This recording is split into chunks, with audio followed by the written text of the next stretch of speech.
አሰላሙ አለይኩም ወራህመቱላሂ ወበረካቱ። የተወደዳችሁ እንዴት ቆያችሁን? የግንቦት 14 2017 ዓመተ ልደት ሚንበር ኸበር ጀመረ። የዕለቱን ሚንበር ኸበር እየመራው ፋይዛ ሙሐመድ ከናንተ ከተመልካቾች ጋር ቆያለሁ። እስከ ፍጻሜው አብራችሁን እንድትዘልቁ በአክብሮት እየጋበዝኩ ለዕለቱ ከያዝናቸው ጉዳዮች መካከል አበይቱን አስቀድማለሁ። በአዲስ አበባ ከተማ አስተዳደርና ሶማሌ ክልል በቅርቡ የኩፍኝ ክትባት ዘመቻ እንደሚጀመር ጤና ሚኒስቴር አስታወቀ። የግብርና ኤክስቴንሽን አገልግሎት ለግሉ ዘርፍ ክፍት ሊደረግ ነው። በተባባሰው የእስራኤል ጥቃት ሳቢያ የጋዛ የጤና ስርዓት በውድቀት አፋፍ ላይ ነው ሲል የዓለም ጤና ድርጅት አስጠነቀቀ። የሚሉት የሚንበር ኸበር አበይት ጉዳዮች ናቸው። አብራችሁን እንድትቆዩ በድጋሚ እየጋበዝን ወደ ቀዳሚው ኸበር አልፋለሁ።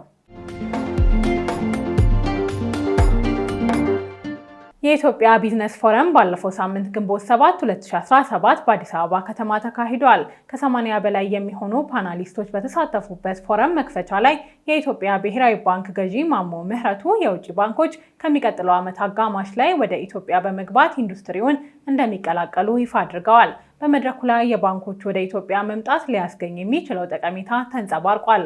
እነዚህ ባንኮች ወደ ገበያው መቀላቀላቸው ኢኮኖሚያዊ ፋይዳው ምን መሳይ እንደሚሆን እንዲሁም ሙሉ ለሙሉ ከወለድ ነፃ አገልግሎት በሚሰጡ ባንኮች ላይ የሚኖረውን ተጽዕኖ በተመለከተ የተዘጋጀውን ዘገባ እንከታተል። አህመድ አብዱራህማን እንደሚከተለው ያቀርበዋል። የኢትዮጵያ ቢዝነስ ፎረም ባለፈው ሳምንት ግንቦት 7 2017 በአዲስ አበባ ከተማ ተካሂዷል። ከ80 በላይ ፓናሊስቶች በተሳተፉበት ፎረም መክፈቻ ላይ የኢትዮጵያ ብሔራዊ ባንክ ገዢ ማሞ ምህረቱ መንግስት የፋይናንስ ዘርፉን በተመለከተ በቀጣይ ከሚተገብራቸው ፖሊሲዎችና አዳዲስ እርምጃዎች መካከል አንዳንዶቹን ጠቅሰዋል። ከእነዚህ መካከል የውጭ ባንኮችን የተመለከተው ይገኝበታል።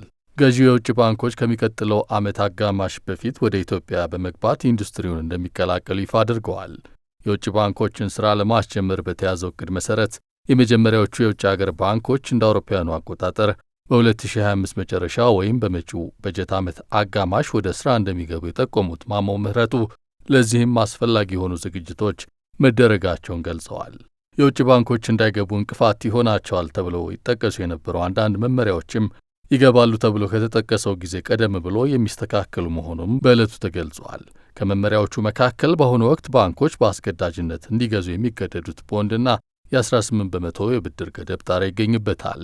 በመድረኩ ላይ የውጭ ባንኮች በኢትዮጵያ ገበያ ውስጥ ቢገቡ ተጠቃሚ የሚሆኑበት እንዲሁም ለአገራዊ ኢኮኖሚ ሊሰጡት የሚችሉት ጠቀሜታም በተለያየ መልኩ ተንጸባርቋል። ገዢው የውጭ ባንኮች ወደ ኢትዮጵያ የሚገቡት በቀጣዩ ዓመት እንደሆነ ቢገልጹም የትኞቹ የውጭ ባንኮች ሊገቡ እንደሚችሉ ግን የጠቆሙት ነገር የለም። እነዚህ ባንኮች ወደ ኢትዮጵያ ገበያ ሲገቡ ሊሰጡት የሚችሉትን ጠቀሜታ እንዲሁም ከባንኮቹ መምጣት ጋር በተለይ ሙሉ ለሙሉ ከወለድ ነፃ አገልግሎት የሚሰጡ ባንኮች ላይ የሚያሳድረውን ተጽዕኖ በተመለከተ ሚንበር ቲቪ የፋይናንስ ባለሙያውን አቶ ኢብራሂም አብዱን አነጋግሯል። የፋይናንስ ባለሙያው እንደሚሉት የውጭ ባንኮች በኢትዮጵያ ገበያ ላይ መሳተፋቸው ከሚያስገኘው ኢኮኖሚያዊ ፋይዳ ይልቅ በጥቅሉ የባንኮችን የአሰራር ባህል ከመለወጥ አንጻር ሊያስገኝ የሚችለው ጥቅም የጎላ ነው። ባለሙያው ኢኮኖሚያዊ ፋይዳው አነስተኛ ነው ለማለታቸው ያነሱት መከራከሪያ ትላልቅ የገንዘብ አቅም ያላቸው ባንኮች በገበያው ይሳባሉ ተብሎ አለመጠበቁ ነው። የግል እይታ ያን ያክል የተጋነነ ኢኮኖሚክ ፋይዳ ይኖራል ብዬ አላስብም።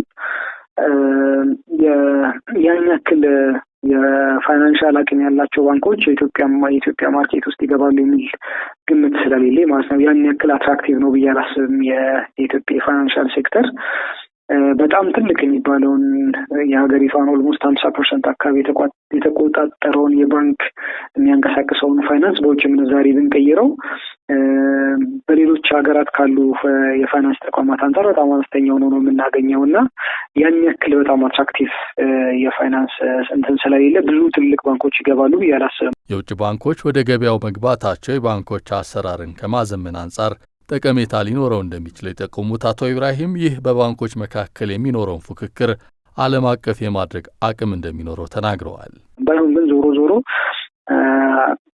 አንድም ሁለትም ትልቅም ትንሽም ባንክ ሲገባ የሚፈጥረው አለ፣ ተጽዕኖ አለ። አንደኛው ኮርፖሬት ካልቸር ነው። የባንኮችን ኮርፖሬት ካልቸር በጣም ያዘምነዋል። ፉክክራቸው ከሎካል ካሉ ባንኮች ጋር መሆኑ ይቀርና ኢንተርናሽናል ኤክስፒሪየንስ፣ ኢንተርናሽናል ኮርፖሬት ካልቸር ካለው ባንክ ጋር የመሆን እድሉ ስለሚሰፋ ባንኮች ራሳቸውን ለማዘመን አሰራሮቻቸውን ከወቅቱ ጋር ተራማጅ ለማድረግ ይሽቀዳደማሉ፣ ይሮጣሉ ነው። ይሄ በዋናነት ባንኮቹ ነው የሚጠቅመው፣ ባንኮቹ ነው የሚያዛምነው። በእርግጥ የባንኩንም ተጠቃሚ ዘመናዊ የሆነ አገልግሎት ማግኘት ያስችላል። ግን ኢንተርምስ ኦፍ ኢኮኖሚክ የሆነ ፋይዳ ወይም ደግሞ ኢንተርምስ ኦፍ ኢኮኖሚክ ቫልዩ በዋናነት ባንኮችን ነው የበለጠ የሚጠቅመው ብዬ አስባለሁ። በባንኮች መካከል የሚኖረው ፉክክር ከወለድ ነጻ አገልግሎት ወደሚሰጡትም ሊሸጋገር እንደሚችል በመግለጽ የውጭ ባንኮች መግባት ይዘው የተነሱት ካፒታል በማዕከላዊ ባንኩ ከተቀመጠው አንጻር አነስተኛ በመሆኑ እነዚህም ባንኮች እንዲዋሃዱ ሊያስገድድ የሚችልበት እድል ሊኖር እንደሚችልም ጥቆማ ሰጥተዋል። በቀጥታ እነሱን ኢምፓክት ያደርጋቸዋል የሚለውን ነገር ዳውት አለኝ። ያው የሚመጣው ባንክ ማን ነው፣ ምን አይነት አገልግሎቶችን ይሰጣል፣ ከወለድ አልባ አገልግሎቶችን ይጨምራል አይጨምርም የሚለውን ነገር ማወቅ ይፈልጋል። ዝርዝር ነገሮችን ለማውራት ባይሆን ግን ልክ እንደ ሌሎቹ ባንኮችም ውድድራቸው በዚሁ በኮርፖሬት ካልቸር ውስጥ እንደመሆኑ መጠን እነሱ ደግሞ አዲስ ናቸው። ልምዳቸው በጣም አነስተኛ ነው፣ ውስን ነው። ከስተመር ቤዛቸው ማርኬታቸውም ገና ማርኬት ፔኔትሬሽናቸውም በጣም አልሰፋም እና ከዚህ አንጻር በተወሰነ መልኩ ፓኒክ ሊያደርጉ ይችላሉ። ግን ያን ያክል የተለየ ሲግኒፊካንት የሆነ እነሱ ላይ ኢምፓክት አይኖርም። እድሉን ግን ራሳቸውን ለመለወጥና ለማዘመን ግን ሊጠቀሙበት ይችላሉ። ምክንያቱም አዲስ የሆነ የፋይናንስ አትሞስፌር ይፈጥራል። በጣም ከነበረው የተለየ ሳይሆን ጭማሪ የሆነ የሚፈጥረው አትሞስፌር አለ። በዛ አትሞስፌር ውስጥ ራሳቸውን ለማሳደግ፣ ራሳቸውን ለመለወጥ፣ አሰራራቸውን ለማዘመን፣ በተለይ ደግሞ አወቃቀራቸውን ለማዘመን ሊጠቀሙበት ይችላሉ። ምናልባት ሊኖር የሚችለው ኢምፕሊኬሽን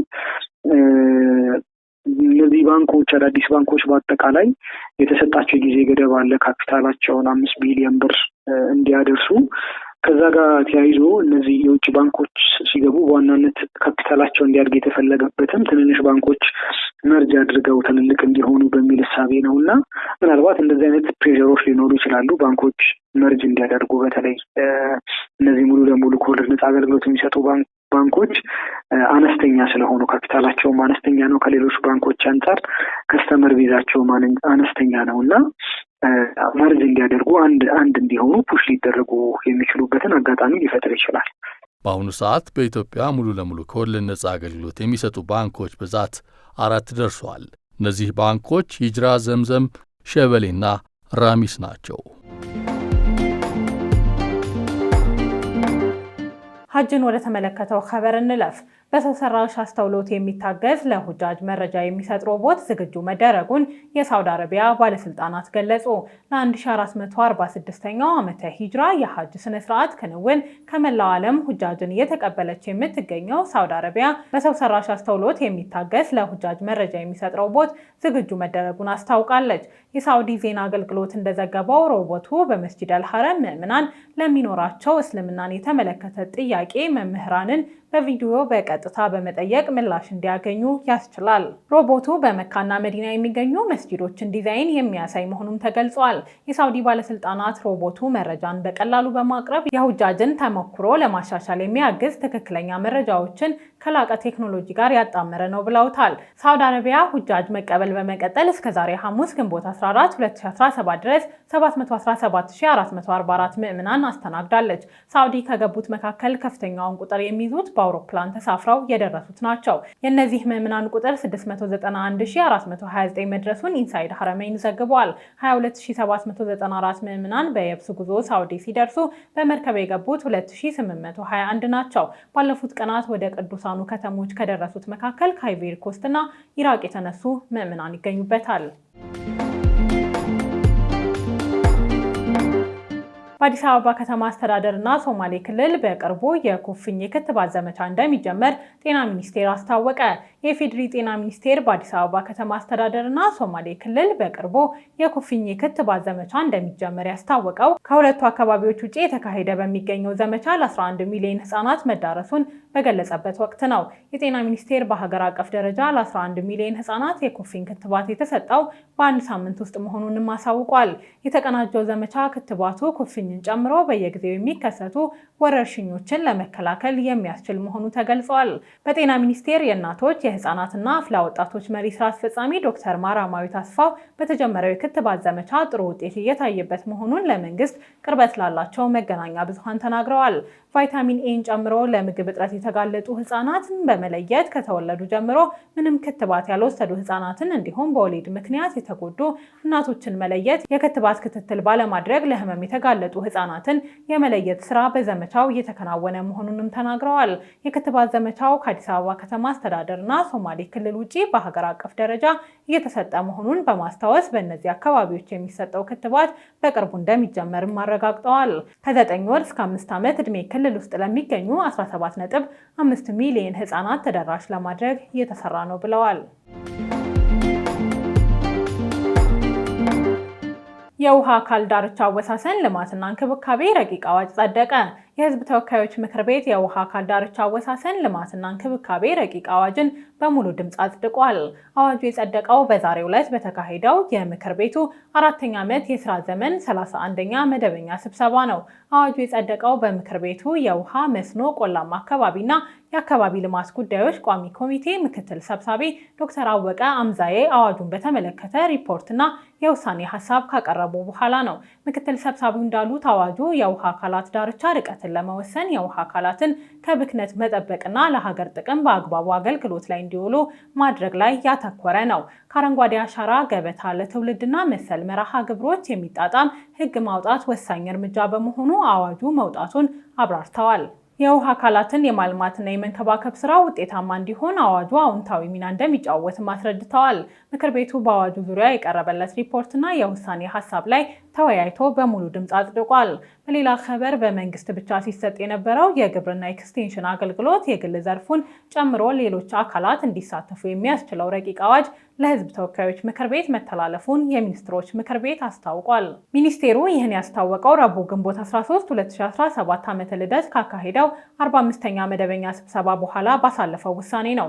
በሀገሪቱ ባለፉት ዓመታት የግብርና ኤክስቴንሽን አገልግሎት በመንግስት ብቻ ሲሰጥ መቆየቱን ያስታወሰው ምክር ቤቱ ከዘርፉ እያደገ ከመጣው ፍላጎት አንጻር መንግስታዊ ያልሆኑ ድርጅቶችን፣ የግል ዘርፉን፣ የህብረት ስራ ማህበራትንና የሙያ ማህበራትን ማሳተፍ የሚያስችል የአሰራር ስርዓት መዘርጋት አስፈላጊ መሆኑን አስገንዝቧል።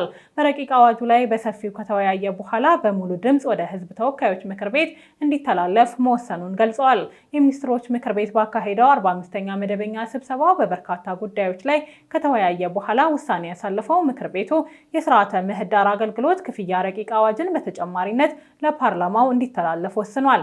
በሌላ መረጃ የውሃ አካል ዳርቻ አወሳሰን ልማትና እንክብካቤ ረቂቅ አዋጅ በዛሬው ዕለት በህዝብ ተወካዮች ምክር ቤት ጸድቋል። ምክር ቤቱ ባደረገው 31ኛ መደበኛ ስብሰባ የውሃ መስኖ፣ ቆላማ አካባቢና አካባቢ ልማት ጉዳዮች ቋሚ ኮሚቴ ያቀረበውን ሪፖርትና የውሳኔ ሀሳብ ከመረመረ በኋላ ማጽደቁ ተገልጿል። የተወደዳችሁ የተከታተላችሁ የምትገኙት ሚንበር ኸበርን ነው። አብራችሁን ስላላችሁ ደስ ይለናል። ለሚንበር ኸበር ጥቆማ ወይም አስተያየት ካላችሁ በአጭር የስልክ ቁጥር 9282 ላይ ብትልኩልን አጣርተን መልሰን ለእናንተው እናቀርባለን። የሚቀናችሁ ማህበራዊ ሚዲያ ከሆነ በሁሉም አማራጮች ሚንበር ቲቪ ብላችሁ ብትፈልጉን ታገኙናላችሁ። ድረገጻችንን www.minbertv.comን ብትጎበኙ ደግሞ አዳዲስ መረጃ ታገኛላችሁ። አሁን ደግሞ የዕለቱን አብይ ጉዳይ እናስታውሳችሁና እንመለስ። የውጭ ባንኮች በኢትዮጵያ ገበያ ላይ መሳተፋቸው ከሚያስገኘው ኢኮኖሚያዊ ፋይዳ ይልቅ በጥቅሉ የባንኮችን የአሰራር ባህል ከማሻሻል አንጻር ሊያስገኝ የሚችለው ጥቅም የጎላ መሆኑ ተነገረ።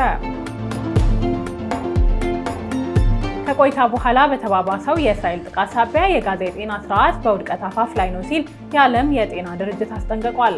ዝርዝሩን ይዘን እንመለሳለን። ይጠብቁን። አሜሪካ ኤርፎርስ ዋን ውስጥ እንድታካትተው ከኳታር በስጦታ የተበረከተላትን አውሮፕላን ተቀበለች። አሜሪካ የኤርፎርስ ዋን አካል እንዲሆን ከኳታር በስጦታ የተበረከተላትን እና በተወሰኑ የፕሬዝዳንት ትራምፕ ትላልቅ ደጋፊዎች ጭምር ትችትን ያስከተለውን አውሮፕላን እንደተቀበለች የፔንታጎን ዋና ቃል አቀባይ ሻን ፓርኔል ተናግረዋል። ፓርኔል የመከላከያ ሚኒስቴር በሁሉም የፌዴራል ሕጎችና ደንቦች መሰረት ቦይንግ 474ን ከኳታር ተቀብሏል ብለዋል። አውሮፕላኑ የአሜሪካ ፕሬዝዳንቶች ይፋዊ አየር መጓጓዣ የሆነው ኤርፎርስ ዋና አካል ሆኖ ጥቅም ላይ ከመዋሉ በፊት ማሻሻያ እንደሚደረግበት የቢቢሲ ዘገባ ያመለክታል። እንደ ዘገባው ዋይት ሀውስ ስጦታው ሕጋዊ ነው በሚለው አቋሙ ቢጸናም ከሳምንት በፊት አውሮፕላኑ መሰጠቱ በተገለጸበት ወቅት ትልቅ ውዝግብ አስነስቶ ነበር። ከኳታር ንጉሳዊ ቤተሰብ በስጦታ የተበረከተው አውሮፕላን ዋጋ $400 ሚሊዮን ይደርሳል ተብሎ ይገመታል። ዋይት ሀውስ አዲሱ አውሮፕላን በትራምፕ የስልጣን ዘመን መጨረሻ ወደ ፕሬዝዳንታዊ ቤተ መዘክር ይዘዋወራል ብሏል። ፕሬዝዳንቱን ለማጓጓዝ የግዴታ መካተት ያለባቸውን ተጨማሪ የደህንነት ስርዓቶች ለማሟላትና ለማሳደግ ዓመታትን ሊወስድ ይችላል ተብሏል። ከነዚህ የደህንነት ስርዓት ማሻሻያዎች መካከል በኒውክለር ፍንዳታ የሚመጣን ኤሌክትሮማግኔቲክ ኃይል ግፊት እንዲቋቋም ማድረግና በበረራ ላይ ያለ ነዳጅ መሙላት መቻል ይገኙበታል። ትራምፕ ከሳምንት በፊት የአውሮፕላኑን መምጣት በደገፉበት ንግግራቸው እየሰጡን ያለው ስጦታ ነው ብለው ነበር። በስጦታ የተበረከተው አውሮፕላን ውድቅ ማድረግ ሞኝነት መሆኑንም መናገራቸውን ዘገባው አስታውሷል። የአሜሪካ ሕገ መንግስት የመንግስት ኃላፊዎች ያለ ኮንግረስ ፍቃድ ከውጭ መንግስታት ስጦታ እንዳይቀበሉ የሚከለክል የኢሞሉመንት አንቀጽ ተብሎ የሚታወቅ ድንጋጌ አለው። የአሁኑ አውሮፕላን የኮንግረሱን ፍቃድ አላገኘም ተብሏል። ፕሬዚዳንት ትራምፕ ስጦታው ለመከላከያ ሚኒስቴር እንጂ ለራሳቸው ቀጥታ የተበረከተ አለመሆኑን በመጥቀስ የአውሮፕላኑ መምጣት ህጋዊ ስለመሆኑ ይከራከራሉ። ከስልጣን ከለቀቁ በኋላ እንደማይጠቀሙትም ይገልጻሉ። በተባባሰው የእስራኤል ጥቃት ሳቢያ የጋዛ የጤና ስርዓት በውድቀት አፋፍ ላይ ነው ሲል የዓለም የጤና ድርጅት አስጠነቀቀ። የዓለም የጤና ድርጅት በተባባሰው የእስራኤል ጥቃት ምክንያት የጋዛ የጤና ስርዓት በውድቀት አፋፍ ላይ ነው ሲል ያስጠነቀቀው አዲስ ባወጣው መግለጫው ነው።